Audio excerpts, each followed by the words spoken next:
ሰላም እንደምን አላችሁ የጉማራ የእንስሳት መኖ ማቀነባበሪያ ፋብሪካ የዩቲዩብ ቻናል ቤተሰቦቻችን።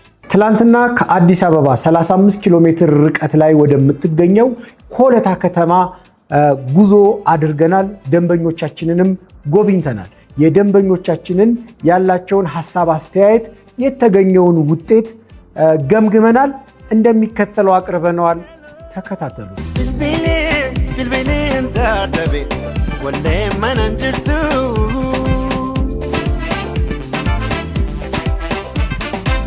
ተከቴቶ ብርካቸ ደዳ ተሲተቸለ ኦኔነ ፉቴ ሰነራ ኩቴ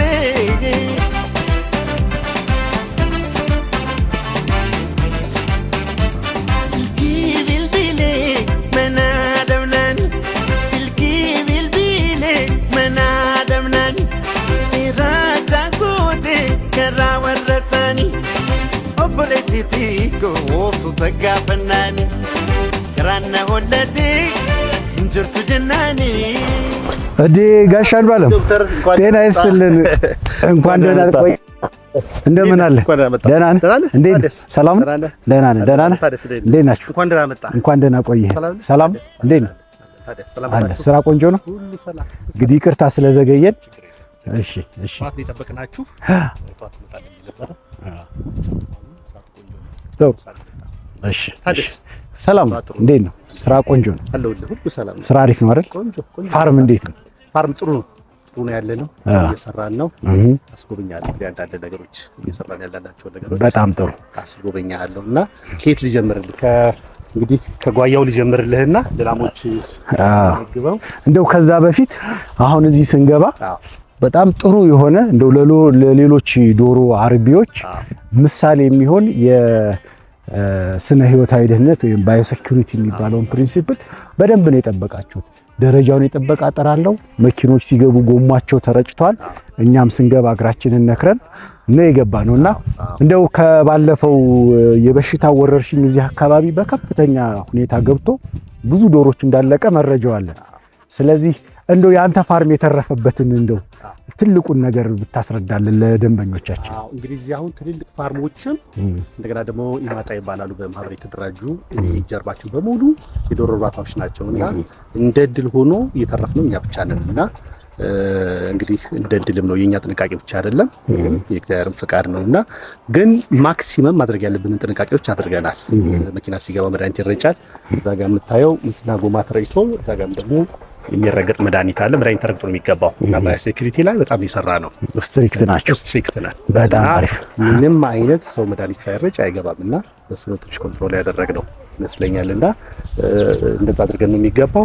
ከዛ በተረፈ እንግዲህ ያው የወተት ላሞችም አሉን፣ ዶሮ ላይም አለን፣ ንብ ማነብ ላይም አለን እና ሁሉም ከዚህ ከባዮሴኩሪቲ ጋር በተገናኘ ሁሉም ጥንቃቄ ስለሚፈልጉ ጥንቃቄ ነው የምናደርገው። እና እንግዲህ አንዳንድ ነገሮች ላሳይህና ጠይቀኝ ነገሮች ጠይቀኛለህ። ለላሞች የምንጠቀመው የጓያ ኦኬ አልፋ የጓያ ለወተት ላሞች በዚህ በግራና በቀኝ በኩል አለና እሱን መኖች እንጠቀማለን። እዚህ ጋር ፊት ለፊት የምታየው ደግሞ የሳይሌጅ ይሄኛው ቆሎ እንዘራለን። ይሄ ገንዳ የሳይሌጅ ገንዳ ነው። ማየት ይቻላል? እንችላለን። እና ሳይሌጅ እዚህም አለ። እንደገና ደግሞ ጉድጓድ ቆፍረን የሚቀበር ነው አለ እና ለከብቶች በጣም በከብቶች ተወዳጅ ነውና እዚህ ላይ ተፈጭቶ ነው የሚገባው። ኦኬ ይሄ ሳይሌጅ ገንዳ ነው። የሳይሌጅ ገንዳ ነው ውስጥ ተገባዷል። ኦኬ አልቋል። አሁን አልቋል። ይሄ ሳይሌጅ ገንዳ ነው። ይሄ ሳይሌጅ ገንዳ ነው። ኦኬ ነው የምናደርገው።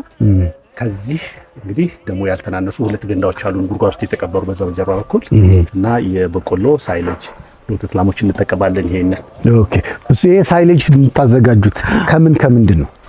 እንዳዘጋጀው በቆሎ ነው። ዋናው ግብአቱ በቆሎ ነው። ከበቆሎ ጋር ደግሞ ምንድነው የተረፈ ምርት የስኳር የሞላሰሱ ሞላሰስ እናደርጋለን። በጣም አሪፍ። ቾፐር አለን። በቾፐር እንፈጭና እንሞላዋለን፣ እናፍነዋለን እና ፈርመንት ያደርጋል። ከ3 ሳምንት በኋላ እሱን እናስጀምራለንና ላሞቹ ላይ ምርታቸው ነው በጣም ቆንጆ ነው። የሰውነት ምርታቸው ላይ ቆንጆ ነው። በጣም አሪፍ። እና ሳይንሱን ተከትለን እናመርታለን። እሱ የሳይሌጅ እንትን ማለት ነው። ግን ጎን ለጎን ያው ለቻር ሳር ምርት አለን። ይሄ ደረቅ ረምቤጅ ይሄኛው እንጠቀማለን። እንደዚህ ጉባያ ነገሮች እንጠቀማለን።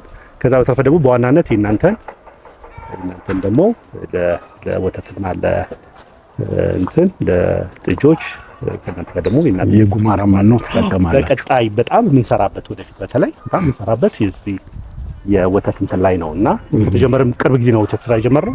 የምንሰራ የነበረው የዶሮ ስራ ላይ ነበርና በቀጣይ ከእናንተ ጋር በሰፊው እንሰራለን ከጉማራ ጋር። በጣም ጥሩ። ይሄ የድርቆሽ መጋዘኑ ነው። ይሄ ድርቆሽ ሳር እዚህና ታችማ እንዳለ የቢራ ተረፈ የቢራ ተረፈ ምርቱ እናስቀምጣለን። ከኬኛ ቢራ ይመጣል። ስለዚህ የመኖ ዋጋ ወጪውን በራሳችሁ እያዘጋጃችሁ እየቀየራችሁ ነው። እንደሚታወቀው ከአንድ የወተት ላም እርባታ ላይ 70% ለመኖ የሚወጣ ወጪ ነውና እንደዚህ በቤት ውስጥ ራሳችሁ ማዘጋጀት ሲጀምሩ ድርቆሽም አይቻለው፣ ገፈራውንም ሳይሌጁንም ስታዘጋጁ እንደዚህ በአካባቢ የሚገኙ ነገሮችን ስትመግቡ ለእንስሳቶቹ የሚያስፈልገውን ነገር ታሟላላችሁ። አዘ ሴም ታይም ዋጋውም ትቀንሳላችሁ። ኮስታችሁ ይቀነሳል። በጣም አሪፍ አትራፊም የሚሆነው የግብርና ስራ አትራፊም የሚሆነው በአብዛኛው አንዳንድ ግብአቶችን ራሳችን ስናዘጋጅ ለምሳሌ በቆሎ እንዘራለን። ሳይሌጅ እንሰራው ለዛ ነው። ከዛው ላይ ደግሞ እንደዚህ ጓያዎች አልፋዎች እንዘራና ያግዘናል። አሉዛ ሁሉ ነገር ከገበያ ገዝተንም ማይሆን አንችልም። ራሳችንን እንታገዛለን። በጣም ጥሩ። የመኖ ቤት የመኖ ቤትና የእንቁላል ቤት ነው። በኋላ አሳያለሁ። እቺ ማየት እንችላለን። የመኖ ቤቷን ቁልፍ ቆይ ላምጣና አዝባራ ቁልፍ ከዛ ይዘልና ከቢሮ ጋር የመኖ ቤት እናደርጋለን። ውሃ ጉድጓዶች አሉን። ይሄ ውሃ ጉድጓድ አለ። ይሄ ቧንቧ ነው። ቧንቧ ነው እንትን የምናደርገው በዋናነት ግን 3 ውሃ ጉድጓዶች አሉን። ፓምፕ ስብና እንጠቀማለን። ግን የውሃ ከፀሐይ ቧንቧ የምንጠቀመው በዚህ ነው። ያኛውን እናክመዋለን። ለከብቶቹ ለዶሮቹ ከመስጣቸው በፊት ይታከማል። አክመን እንሰጣለን እና በጣም ጥንቃቄ እናደርጋለን። መኖ ላይ ላይ በጣም ጥንቃቄ እናደርጋለን። እንግዲህ እንደምታየው 2 ሼዶች አሉ። 2 ሼዶች አሉ ለዶሮች፣ እንደገና 2 ሼዶች ደግሞ ለላሞች ደግሞ አሉ። ከዛ ተፈግዲ እዚህ ጋር አሁን 2 ሼዶች አሁን በቀጣይ እንሰራለን። ያው የዶሮ እንትን ስላልቻልን አቅርቦት ጫጩት እንደ ሀገር እጥረት አለ እንጂ 2 ሼዶች አሉን አሁን በቅርብ የሚሰሩ ዶሮች ተመስክበናል። እየጠበቅን ነው እና ስራውን ትንሽ ሰፋ አድርገን ለመስራት እንደ ቻሌንጅ ይሁን የዶሮች አቅርቦት ነው። ያቅርቦት እጥረት ነው። አዎ ይህ ከዛ በተረፈ ስራው ጥሩ እየሰራን ያለ ነው። በጣም ቆንጆ ተለይ ያለ ነው። በጣም ጥሩ። ይሄ የዶሮች አሉበት ዶሮች እንቁላል ዶሮች አዎ ማየት እንችላለን። አዎ እሺ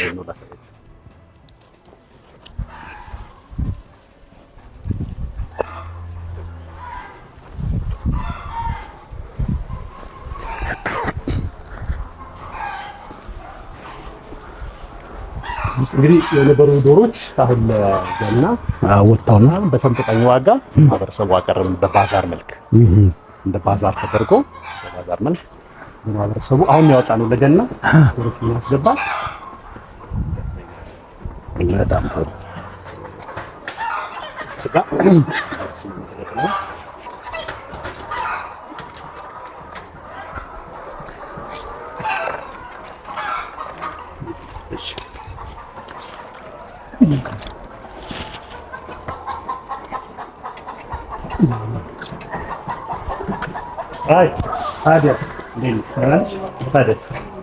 ታዲያስ ሰላም ነው? እንዴት ነሽ?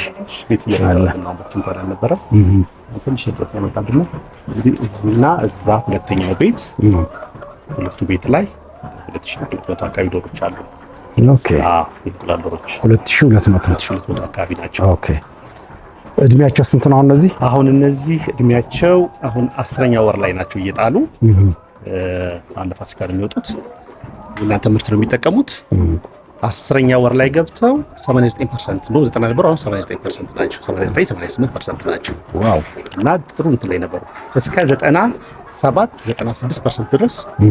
እንቁላል ይጥሉ ነበረ። እንቁላላቸው በጣም ኳሊቲ ነው። እናንተ በነገራችን ላይ አይታማም። ጉመራ በጣም የኛ እንቁላሎች እንትኑ በጣም ይወዱታል። ከለሩ ቢጫ ነው፣ በጣም ቴስቲ ነው እና በጣም ይወደዳል።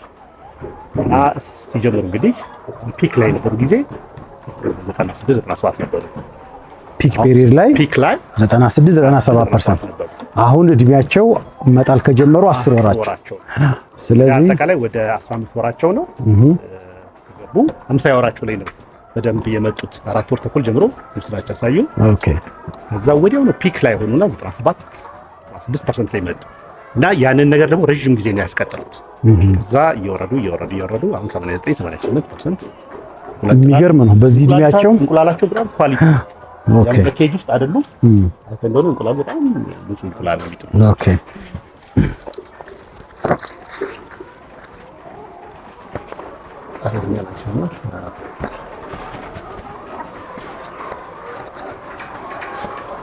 ትልልቅ ነው እንቁላሉ። የሚገርም ነው። በዚህ እድሜ 89% በአመት ከ5 ወር ውስጥ ማግኘት ጥሩ ነው። በእርግጥ አሁን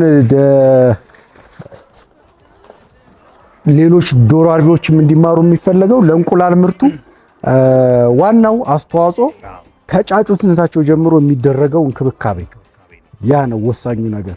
ስለዚህ ይሄንን ነገር እናንተ ቤት ውስጥ ከአንድ ቀን ጫጩት ጀምራችሁ ስላሳደጋችሁ ጥሩ ምርት እስከ መጨረሻው እያገኛችሁ ነው። ራሳችንን ያሳደግናቸው ምንም አይነት እንከን የላቸው። ክትባታቸውን በሰዓቱ እናደርጋለን። መኖ በጣም ኳሊቲ መኖ ስለሆነ ጉመራ ንጹህ መኖ ነው። ምንም አይነት እንከን አላጋጠመንም እና በጣም ምርታማ ናቸው። በጣም ጥሩ። እንደዚህ አይነት ትልልቅ እንቁላል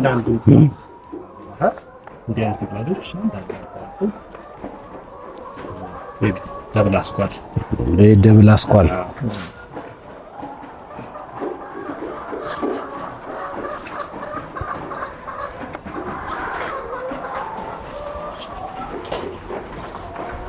የዚህ ያው ለሁለት ያካፈልናቸው ዶሮዎች እና እዛ ተመሳሳይ ዶሮዎች ናቸው። ኦኬ። ስለዚህ ወደዛ መሄዱ ብዙም ተመሳሳይ ከሆነ አስፈላጊ ላይሆን ይችላል። ሁለት ቦታ ነው አንድ ላይ ያሳድገን አካፍለን። ዶሮቹ አሁን ምቾት ላይ ናቸው። እንደምታዩ ነፋሻ አየር አለ፣ ሙቀት የለም። አሁን ከቀኑ 7 ሰዓት 8 ሰዓት ሆኗል። ክንፋቸውን አንስተው አፋቸውን ከፍተው የሚያለከልኩ ዶሮች የሉም። ያ ደግሞ የሙቀት ስትረስ ውስጥ ያስገባቸው ነበረ። አሁን እነዚህ በጣም ምቾት ላይ ናቸው። የቤቱ አሰራር ጥሩ ነው። ፋርም ዲዛይኑ፣ በፋርሙ ዙሪያ ያሉት ዛፎች የቤቱን ሙቀት ጥሩ እንዲሆን አድርጎታል ብዬ አስባለሁ። ምንም ባየር ይገባል። በደንብ የከፈት ነው። ኦኬ። በደንብ የከፈት ነው። በደንብ ይገባል። በደንብ ይወጣል። ስትረስ የለባቸው። በስትረስ የለባቸው። ያው ምርቱ ነው መለኪያ። በዚህ እድሜ አመት ከ5 ወር ሆኗቸው 88 89% ማለት ለዶሮቹ የሚደረገው እንክብካቤ ወይም ማናጅመንቱ ፐርፌክት እንደሆነ ያሳያል። ከመኖ ባሻገር በሰዓቱ ነው ክትባቱን የምናደርገው። ላስወጣ በሰዓቱ እንሰጣለን። ወሩ ግን መጋዘባችን ደግሞ ሂደቱን ፕሮሰስ ተጠብቀን ስቴፕ ኦኬ ማግኘት ያለባቸውን መጠን ያገኛል። በጣም ጥሩ። እሺ እነዚህ ለዶሮቹ አረንጓዴ እንትን ናቸው። ጀምረን ነበረ። አጋጣሚ ሆኖ አንድ መሬት ዝግጅት ላይ ነበር ይሄን አፈላነውና አልተጠቀምነውም እንጂ ለዶሮቹ ብለን ነበር የሰራነው። አጀለ አፈላነውና እዚህ ላይ ይበተን ነበር። የመሬቱ ዝግጅት ስላላለቀን እንጂ ያው አረንጓዴ ነገር ስለሚያገኙ ግን ከሌላ ቦታ እናመጣለን። ሌላ ቦታ አለን አትክልትና ለማበት ከዛ እናመጣና ከዛ ይጠቀማሉ ለጊዜው። ግን አሁን በቀጣይነት እንደዚህ በጣም ጥሩ። አሁን ደግሞ ወደ ላሞቹ አይደል?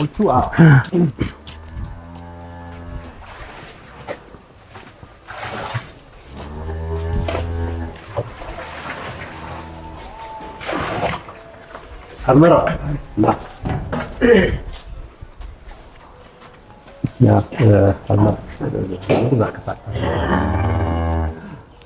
ለመውለድ የተዘጋጀች ላም አሁን ደርሳለች። ማዋለጃ ነው። አሁን ከአንድ ሳምንት በኋላ የምትወልደው በዛ 10 ቀን ነው። ኦኬ።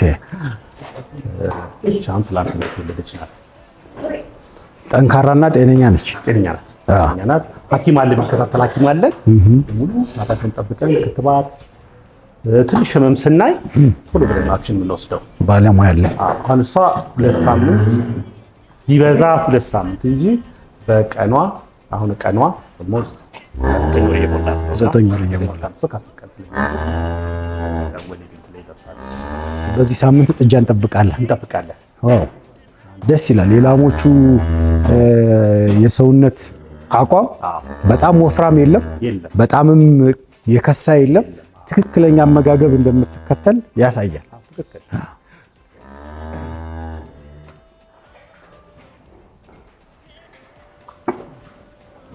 ቤት ውስጥ እንደምታየው ከቆርቆሮ የተሰራ ነው።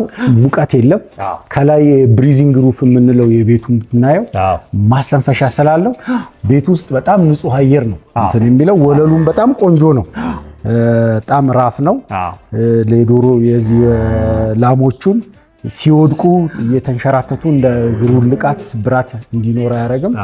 በጣም ጥሩ ነው። ንጽህናውም ቆንጆ ነው። አሁን እንደ ዶሮቹ በዚህ አየር ማስወጫ አለው። በዛ ጋር የተዘጋጁት ሰቡን አየር ቀዝቃዛ ስለሆነ እንጂ አየር ማስወጫ አለው ገብቶ እንዲወጣ። ትልቁ ነገር ደግሞ ይሄ ከላይ ከጣራ ያለው ክፍተት በጣም ቆንጆ ነው። አላቸው ወደ ውጭ መናፈሻ እናሳያለሁ። ኦኬ፣ እንደዚህ በዛ ይወጣሉ። እነዚህ ወጥተው የሚናፈሱበትን ቦታ እናየዋለን። ይህ እንግዲህ ምግባቸው የሚዘጋጅበት እዚህ ምግባቸው ይዘጋጃል። ገንዳ እዚህ ምግባቸው ይዘጋጅና ኦኬ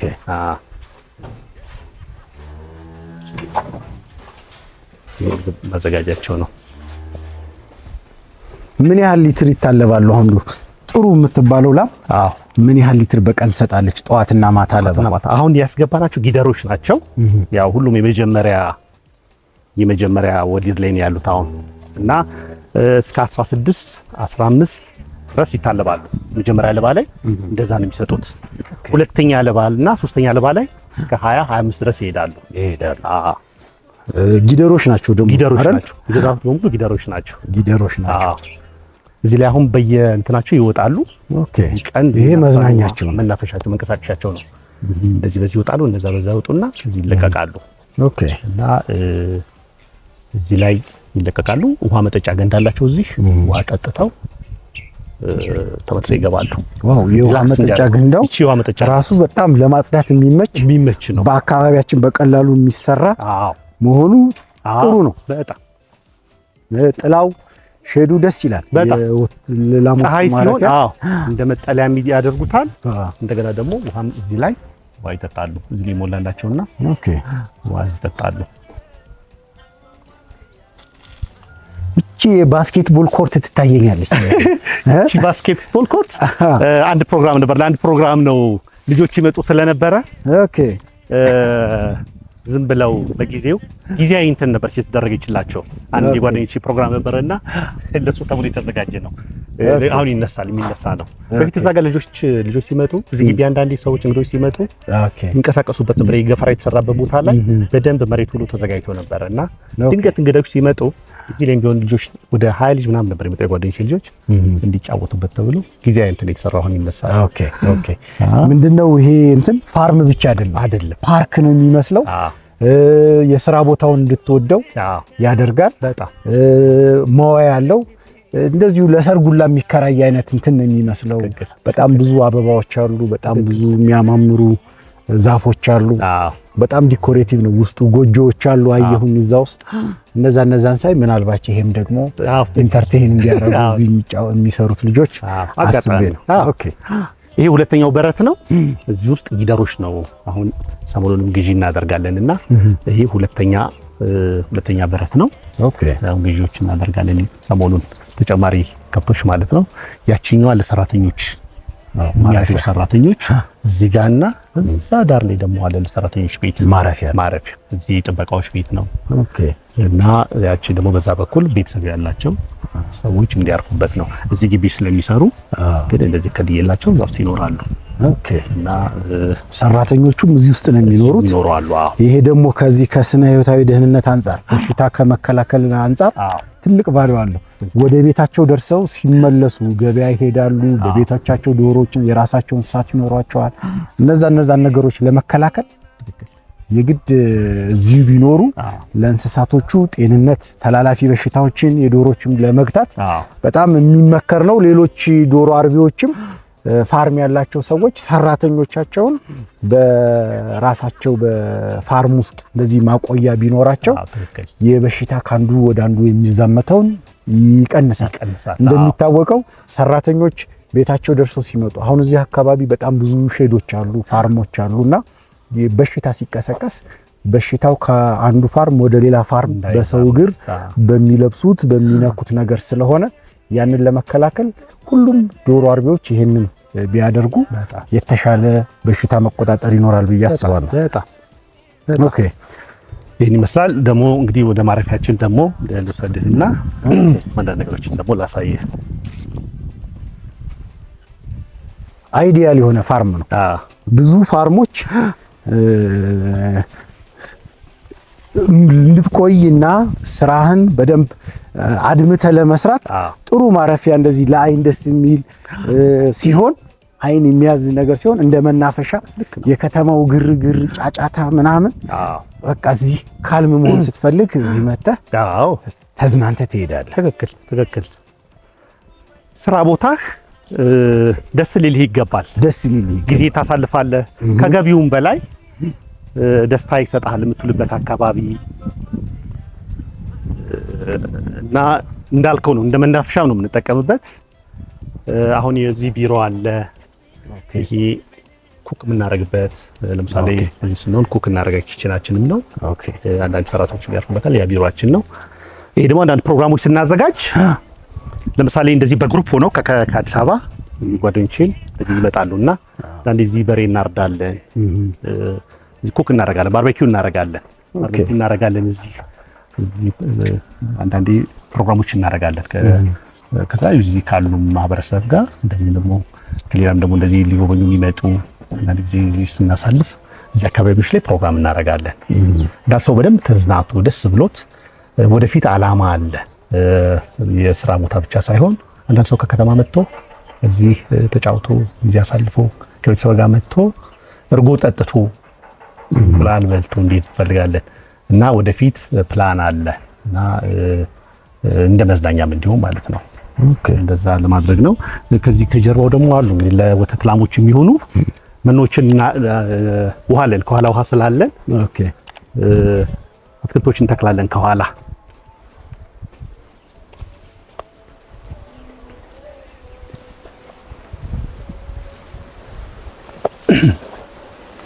ያለችን ቦታ ሁሉንም ተጠቅሜዋለሁ። ኢፌክቲቭሊ በደንብ ተጠቅሜዋለሁ። ምንም ክፍት ቦታ የለም። ዘንድሮ ይሄንን ነው እዚህ ጋር አለማን። ይሄ የግራዋ የኮባ ለወተት ላሞች በጣም ተጨማሪ ምግብ ነውና ከብቶች በጣም ይመገቡታልና ለዛ ብለን ነው በዚህም እያለማን ነው። የኮባ አትክልቶች እያለማን ነው። ንቦች እንግዲህ እዚህ ጋር ነበሩ። ንቦች እንዳልኩ ንቦች ነበሩኝ፣ ብዙ ንቦች ነበሩኝና ትንሽ እዚህ ካለው ነገር ጋር ከዶሮቹም ከከብቶቹ ጋር መሄድ ስላልቻለ ከተመሰራደሩ ቦታ ሰጠኝና ወደዛ ዛውራናቸው ነው እና እዛ ጋር ቦታ ሰጥቶኝ ዘመናዊ ቀፎዎችን እዛ አስቀምጠናልና በጣም ውጤታማ ናቸው። ለዛ ነው ከዚህ እነዚህ የምታያቸው ሼዶች ለነሱ የተዘጋጁ የነበሩ ናቸው። ከዚህ የተነሳና የሄደ ነውና ከዛ በኋላ ቦታው ከተገኘ በኋላ ደግሞ ተጨማሪ ቀፎችን አስቀምጠን ጥሩ እያደራጀን ነው። እዛ ከግቢ ውጭ ማለት ነው። በጣም ጥሩ የሚያምር ግቢ ነው። ግሪን ነው።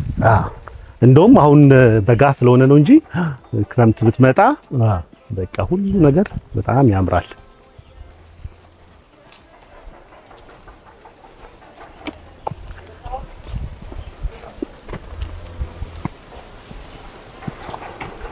ኦኬ እና ዛም አንድ ላሳይህና የሰራተኞች ማረፊያ ሰራተኞች ደስተኛ እንዲሆኑ ነው። በደሞዝ ብቻ ሳይሆን የሚኖሩበት አካባቢ ላይ ለሰራተኞች መኖሪያ ነው። 3 ቦታ ነው እዚህ ጋር እዚህና ዳር ላይ ሰራተኞች ያው ማገዝም ነው፣ እግረ መንገድ ማገዝም ነው። እሱን ውሃ ጉድጓዶች ያልኩ እዛ ጋር 2 አለን፣ እዚህ ጀርባ አንድ አለ። 3 የውሃ ጉድጓድ ነው ያለው ከቧንቧው በተጨማሪ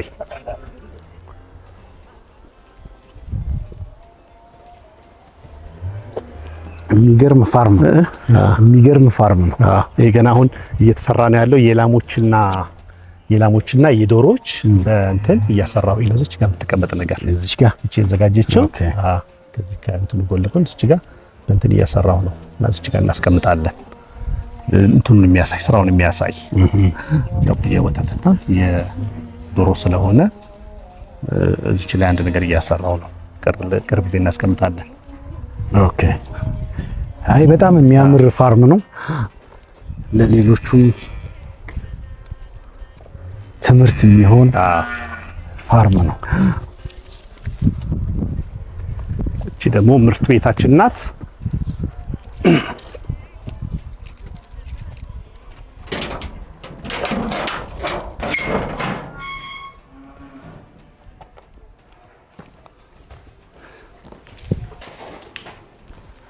እዚህ እንግዲህ ያው መኖ ዛሬ ነው የሚገባው። ጉመራ እንግዲህ ያው ቀጥታ የእናንተ ምርት ነው የሚወጣው እና ይሄ በሙሉ አሁን ዛሬ ነው መኪና የሚመጣው የሚያወርድልናል። እና ምርት እዚህ እንግዲህ ደግሞ ይሄ እንቁላል ቤት ነው። እንቁላላችን ቅድም እዛም አይተነዋል። እንቁላሉ በጣም ቆንጆ እንቁላል ነው። ግን ከምንም በላይ ከሳይዙ በላይ ሰው የሚወደው አስኳሉ ነው። አስኳሉ ቢጫ ብዙ ሰው የሚወደው እንቁላሉ በጣም የጉመራ መኖ ነው። ረዥም ጊዜ ከ4 ዓመት በላይ ነው ጉመራ የምንጠቀመው።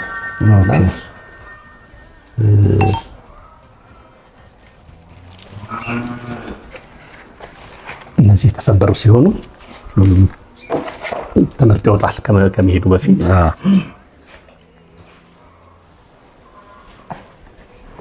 ይቺ ቾፐር ናት። ቾፐር አሁን ይሄ ኮባ በቆሎም ስናደርግ ማገዳም ላይ ይገባል። በደንብ እንዴት አጋዥ እንደሆነ በጣም አጋዥ ነው።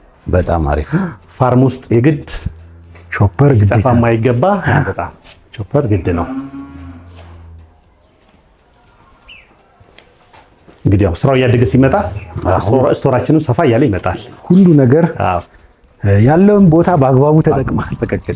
በደንብ ነው የተጠቀምኩት። ይሄንን ይመስላል። የምጠይቀኝ ነገር ካለ? ኦኬ። እኔ በጣም ነው የማመሰግነው። በደንብ ነው ያስጎበኘኸኝ። እንግዶች ሲመጡ እንግዲህ የመጣ ሰው በሙሉ አይገባም፣ እዚች እናሳርፋለን። ብዙ ጊዜ እንግዳ ሲመጣ እዚህ ጋር ነው የምናሳርፈው። ከዚያ አልፈው ወደ ፋርም አይሄድም። ብዙ ጊዜ እዚህ ነው ጉዳዩ የሚያልቀው። እዚህ ጉዳዩ የምናነጋግረውም ከሆነ የሚመለከተው ሰው ሲመጣ እዚህ እናሳርፍና እንትን እናነጋግራለን። ፋርምህን ስላስጎበኘኸኝ በጣም ነው የማመሰግነው። ከልብ አድናቆት አለኝ። ፋርምን እንደዚህ አድርጎ ሃንድል ማድረግ እርካታ ይሰጣል። ከሚያመጣው ትርፍ ከሚያመጣው ገቢ በተጨማሪ ቢዝነስ ቢሆንም እንዲሁ መንፈስን የሚያድስ እንደዚህ መዝናኛ መናፈሻ የመሰለ ፓርክ ሁሉም ዶሮ አርቢዎች እንዲለምዱት የሚል ሀሳብ ነው ያለኝ። አንተ ለሌሎች ዶሮ አርቢዎች ማስተላለፍ የምትፈልገው ነገር ካለ? ያው እንግዲህ ማስተላለፍ የምፈልገው ምንድነው፣ ያው እንግዲህ ዶሮም ለማርባትም ሆነ የወተት ላሞችን ወይ ማድለብም ብቻ የተለያየ የግብርና ስራ የሚሰራ ሰው ማስተላለፍ የምፈልገው ስራውን በፍቅር መስራት ነው እና እንዳልከው ከቢዝነሱ ባሻገር ስራውን መጀመሪያ መውደድ፣ በኋላ ይሄ ትርፉ ይታሰብበታል። ግብርና አሁን መንግስት አቅጣጫ እየሰጠ ነው፣ ወደ ግብርናው ትኩረት እያደረገ ነው። አሁን በሁሉም ዘርፍ መንግስትም ያግዛል። ግብርናው ላይ በጣም ትኩረት እየተደረገ ነው እና ሰው በፍቅር ነው መስራት ያለበት። ስራውን መስራት የሚያስብ ሰው በተለይ ዶሮ በጣም ሴንሲቲቭ ስለሆኑ ስለ ስራው ማወቅ፣ ስራውን መውደድ፣ ከዛ በኋላ ስለ ሪስኩ በደንብ ምክንያቱም ዶሮ ትርፉ ብቻ አይደለም መታሰብ ያለበት፣ ሪስኩም ትልቅ ስለሆነ ስራውን አውቀው ስልጠና ወስደው ወደ ስራው ከገቡ ትርፋማ ይሆናሉ እና ዘርፉም ደስ ይላል። ስለዚህ መጀመሪያ ስለ ስራው ፍቅር እንዲኖራቸው ማድረግ፣ ከዛ በኋላ ስልጠና መውሰድ እና ራሳቸውን አዘጋጅተው ወደ ስራው መግባት። ይሄንን ነው ማስተላለፍ የምፈልገው።